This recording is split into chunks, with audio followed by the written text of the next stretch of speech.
5월은 가정의 달이라 불려지게 되고 5월 첫 주를 각 가정의 꿈과 희망이 되어지는 어린이 주일이라 이야기를 하고 있습니다.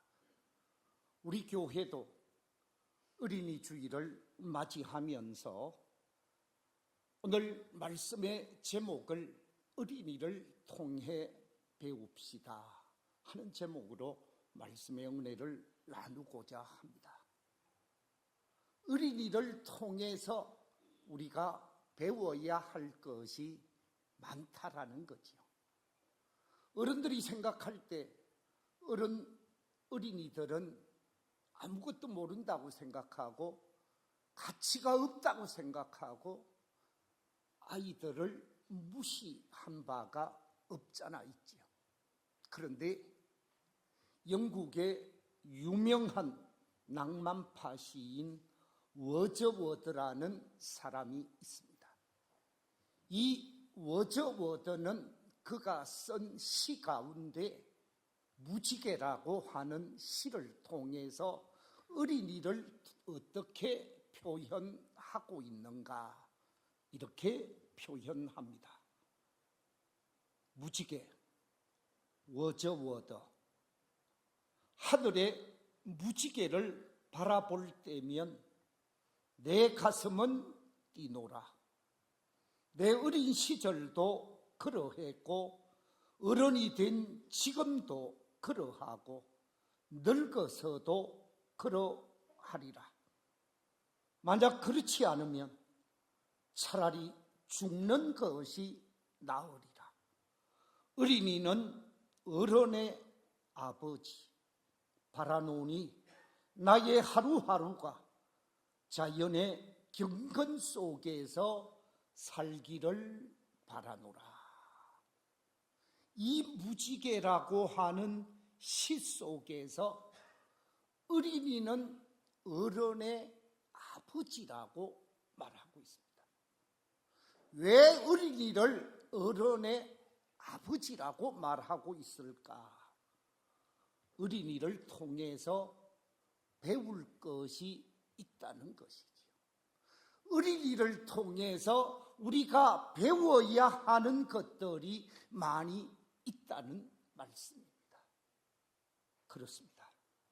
오늘 본문 말씀 속에 보면 예수님께서 많은 사람들을 맞이하며 그들에게 축복하고 그들의 문제를 다 해결하게 되어지는데 예수님의 능력과 예수님의 권능에 사로잡히고 그 예수님의 능력의 손길에 기도받고 안수받고자 하는 사람들이 자식들, 어린이들, 꼬마들을 데리고 예수님에게 오게 되어지지요.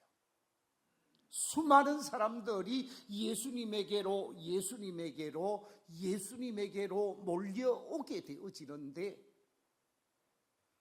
제자들이 어린이를 데리고 오는 부모님들을 가로막았습니다.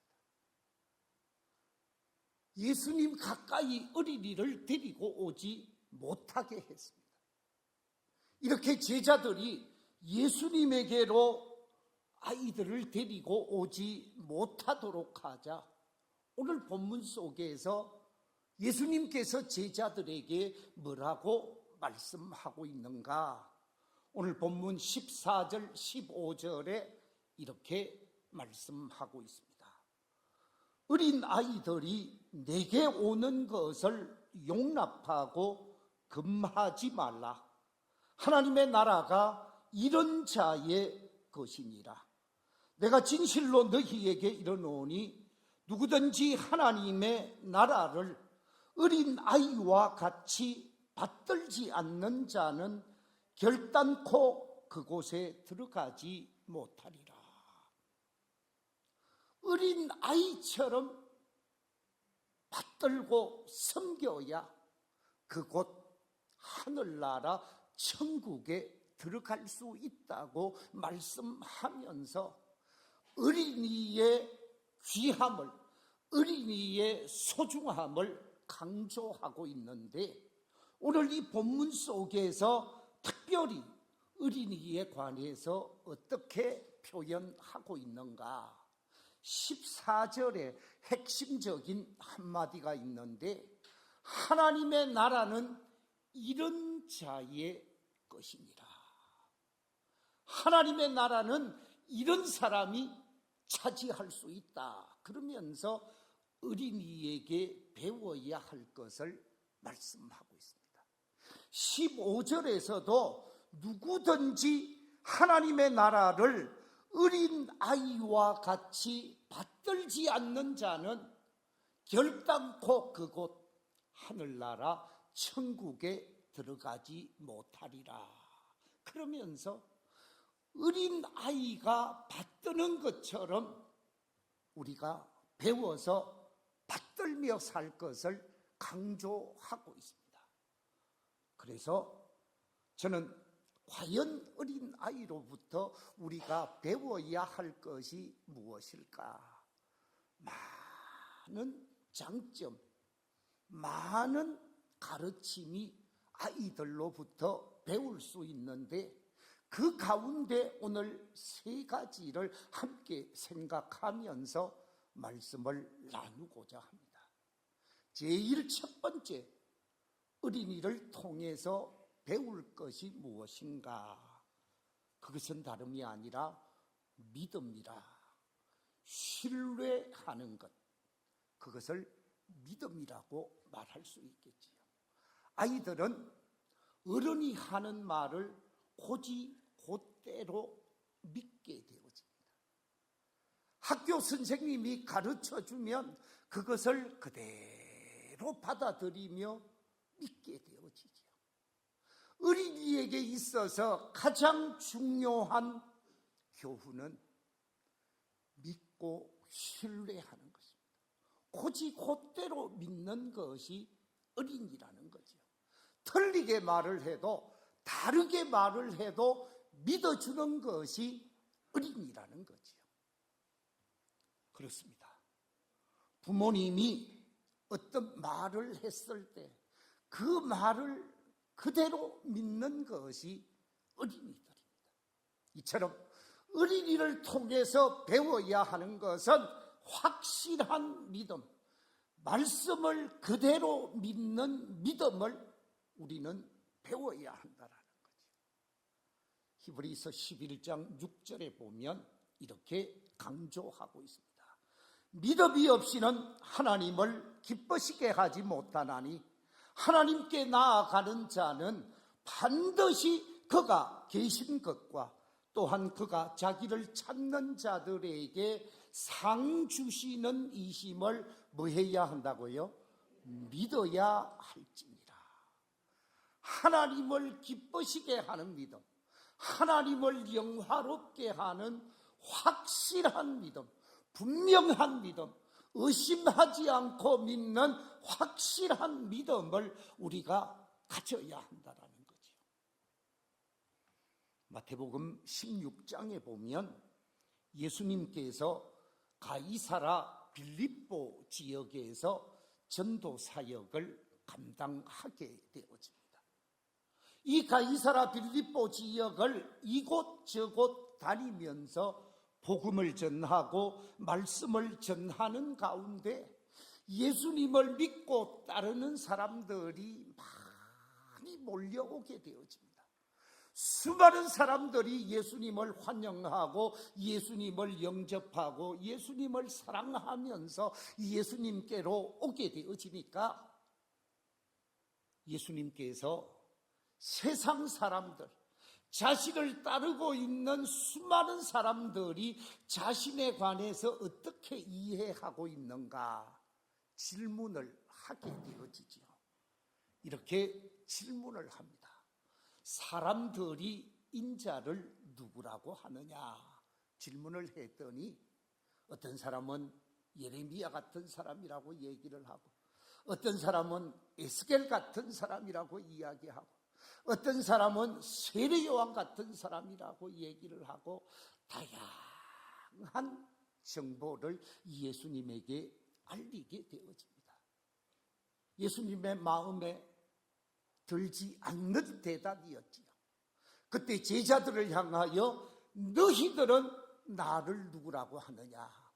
제자들에게 질문을 하게 되어지는데 제자 가운데 수제자 시몬 베드로가 마태복음 16장 16절에서 이렇게 고백을 합니다.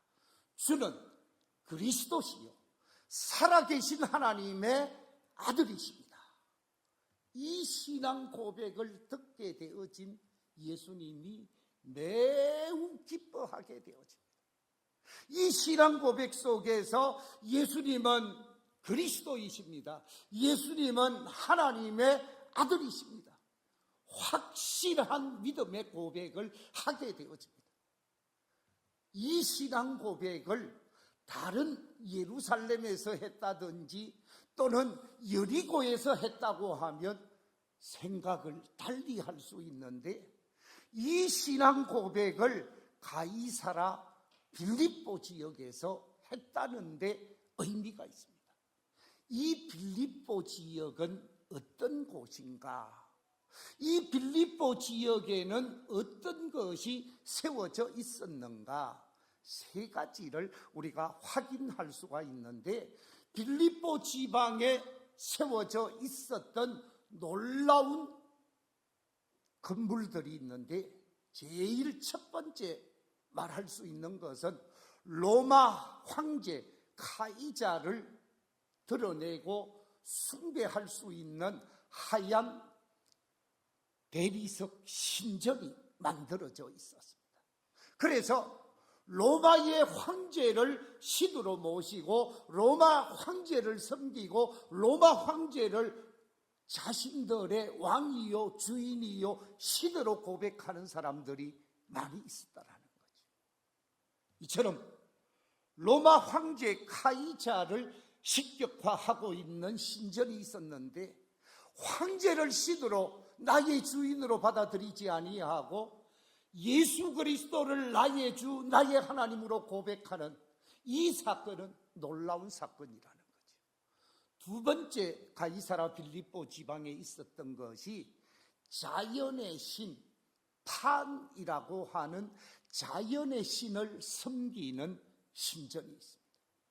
이 자연의 신을 섬긴다라고 하는 것은 우리나라로 치면 놀라운 바위 앞에서 제단을 쌓고 놀라운 나무 앞에서 제단을 쌓고 바다 앞에서 제단을 쌓고 강 앞에서 제단을 쌓잖아요.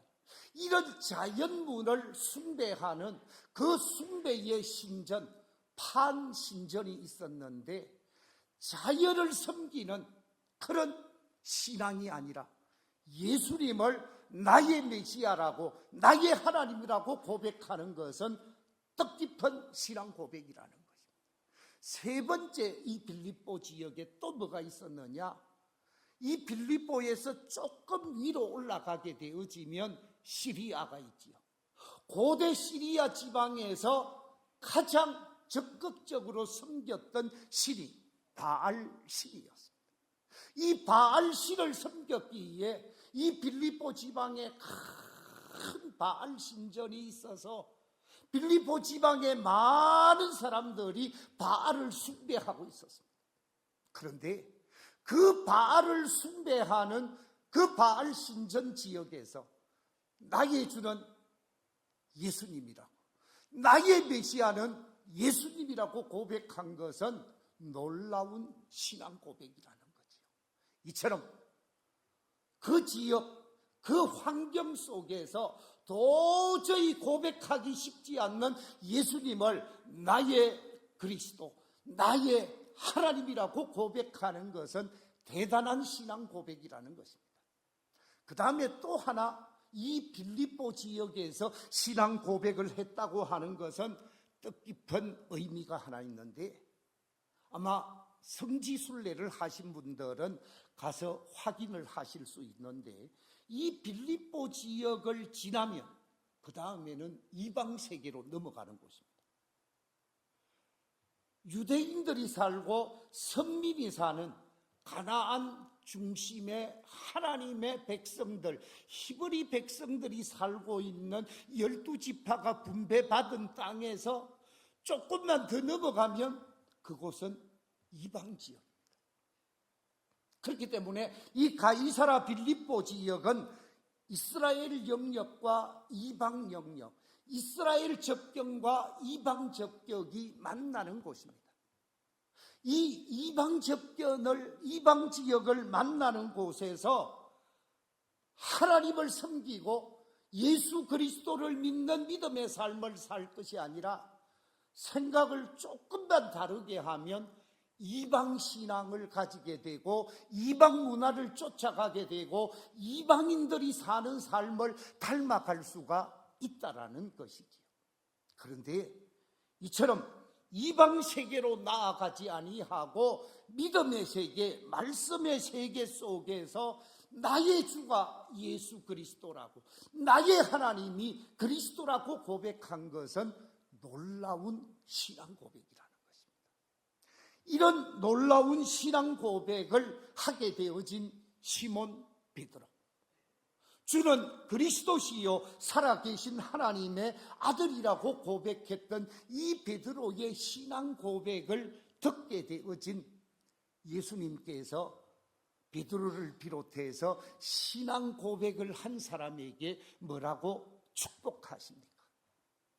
우리가 마태복음 16장 17절 이하에 보면 놀라운 신앙 고백을 한 베드로에게 이렇게 축복하고 있습니다. 우리 스크린의 말씀을 같이 한번 읽어보겠습니다. 시작. 바요나 시몬아 네가 복이 있도다. 이를 네게 알게 한 이는 혈육이 아니요 하늘에 계신 내 아버지시니라. 또 내가 네게 이르노니 너는 베드로라. 내가 이 반석 위에 내 교회를 세우리니 음부의 권세가 이기지 못하리라. 내가 천국 열쇠를 네게 주리니 네가 땅에서 무엇이든지 매면 하늘에서도 매일 것이요 네가 땅에서 무엇이든지 풀면 하늘에서도 풀리리라. 무슨 얘기입니까?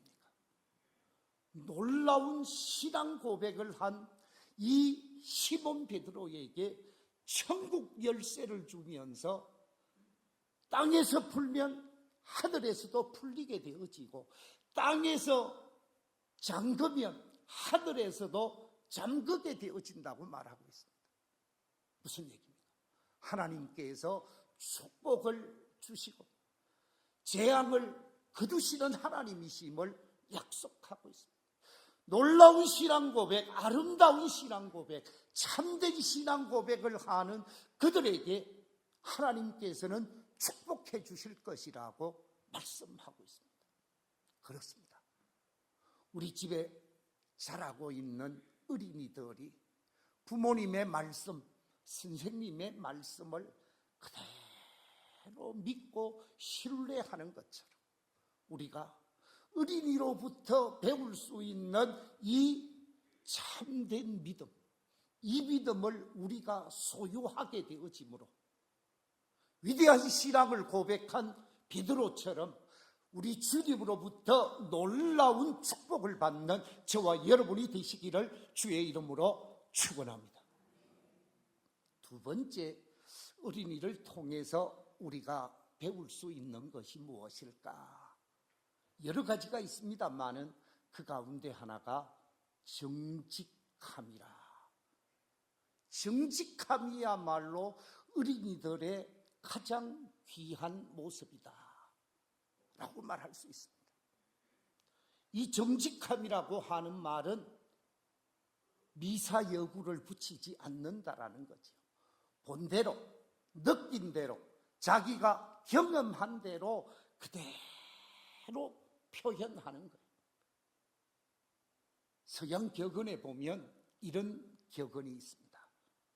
자연은 결코 사람을 속이지 않는다. 그렇습니다. 한번 생각해 보십시오. 팥을 심었는데 팥을 심은 그 자리에 팥이 나지 아니하고 콩이 나는 결과가 있습니까? 없습니다. 호박을 심었는데 수박이 나옵니까? 그렇지 않습니다. 호박을 심은 곳에는 호박이 나오게 되어지고, 수박을 심은 곳에는 수박이 나오게 되어지고, 콩을 심은 곳에 콩이 나오고, 팥을 심은 곳에 팥이 나옵니다. 자연은 거짓말을 하지 않습니다. 그런데 우리 사람은 어떻습니까?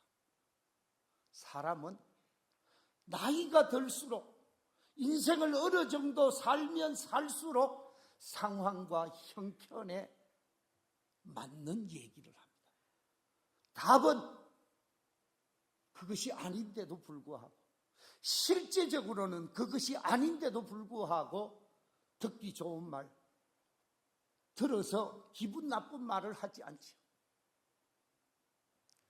제가 사람은 참 믿을 수 없는 존재다 하는 것을 뼈저리게 한번 느낀 적이 있습니다. 그때가 언제냐? 제가 교육전도사를 할 때였습니다.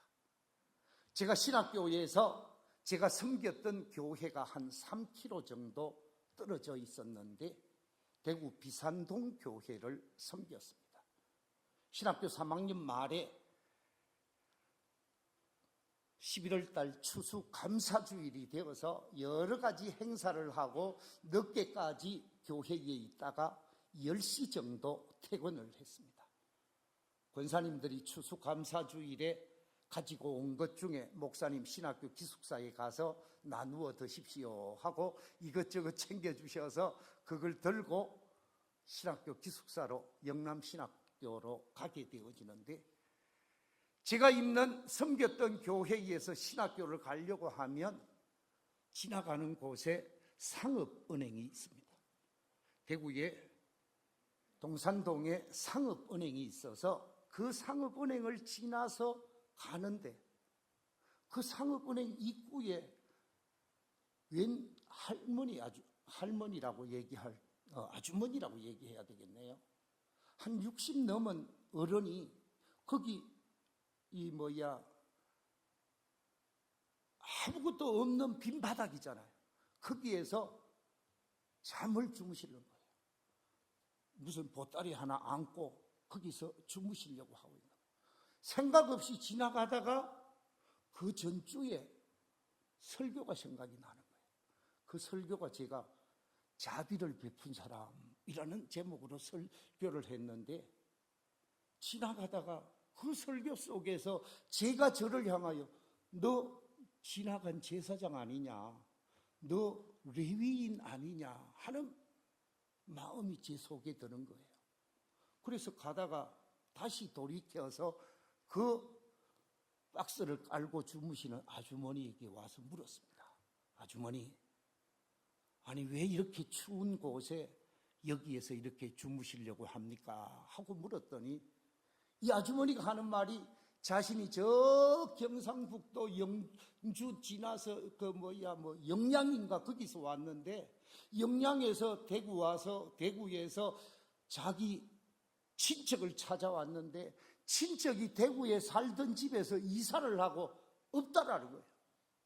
그래서 시간은 저녁이 되었고 갈 차비도 없고, 그렇다고 해서 여간비도 없고, 그러니까 이 은행 입구가 넓은 곳이 있으니까 거기에서 잠을 잔다라는 거예요.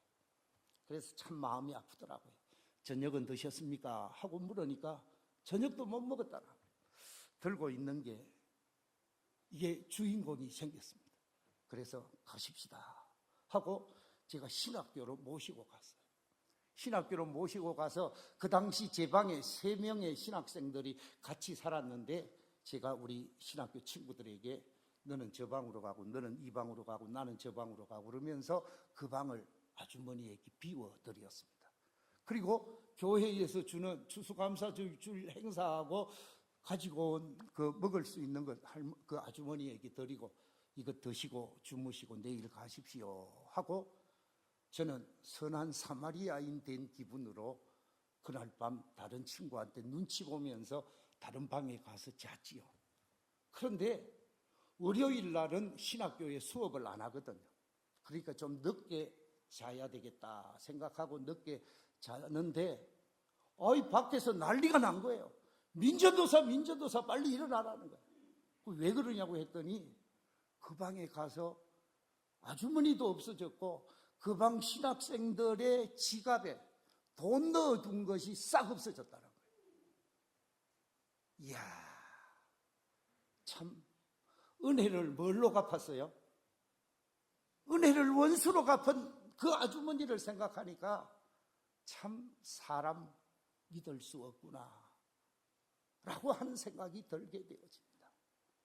그러나 믿을 수 없고 정직하지 못하고 진실하지 못한 이 모습 속에서 인간은 은혜를 원수로 갚는 모습이 나타나지만 자연은 정말 있는 그대로 자기를 드러내게 되어지는데 아이들은 그렇지 않더라.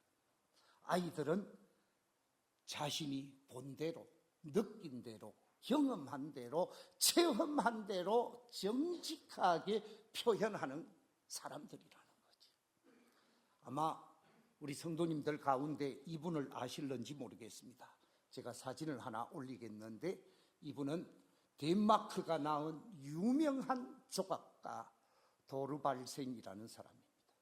이 토르발센이라고 하는 이 조각가는 세계적으로 알아주는, 덴마크에서는 최고의 조각가로 인정을 받는 사람인데, 이분이 조각한 작품, 어떤 작품이 있느냐 하면 이런 작품들입니다. 헤라클레스의 아내, 신화에 나오는 헤베를 아주 아름답게 조각해 놓았습니다. 그뿐만 아니라 그리스도를 아주 찬란하고 거룩한 모습으로 조각해 놓았습니다. 그뿐만 아니라 여러분이 인터넷에 들어가서 확인해 보면 되는데, 비너스가 사과를 들고 이렇게 서 있는 것 아마 보신 분들 많이 있을 거예요. 사과를 든 비너스라는 조각품은 세계적으로 일반인들이 인정을 하는 조각품입니다. 이런 작품을 만드신 분이 이 토르발센인데, 이 토르발센은 어른들은 믿을 수 없다고 얘기합니다. 왜냐하면 어른들이 자기 작품을 완성시키는 가운데 어른들에게 와서 좀 평가를 해달라고 하면 평가가 정확하지 않다라는 거예요. 너무 과하게 칭찬을 하든지 또는 아첨하는 말들을 많이 한다라는 거예요. 과대 포장을 한다라는 거예요. 그런데 아이들을 데리고 와서 아이들에게 보게 하면 자기들이 본 대로, 느낀 대로, 자기들에게 와 닿는 대로 그대로 얘기한다라는 거예요. 한 번은 예수님의 조각상을 조각하게 되어집니다. 예수님의 부활의 모습을 조각하게 되어지는데, 여러분들이 좀 전에 봤던 그 조각품인데, 그 이전의 조각품을 가지고 아이들에게 보여주었더니 이야, 아름답습니다.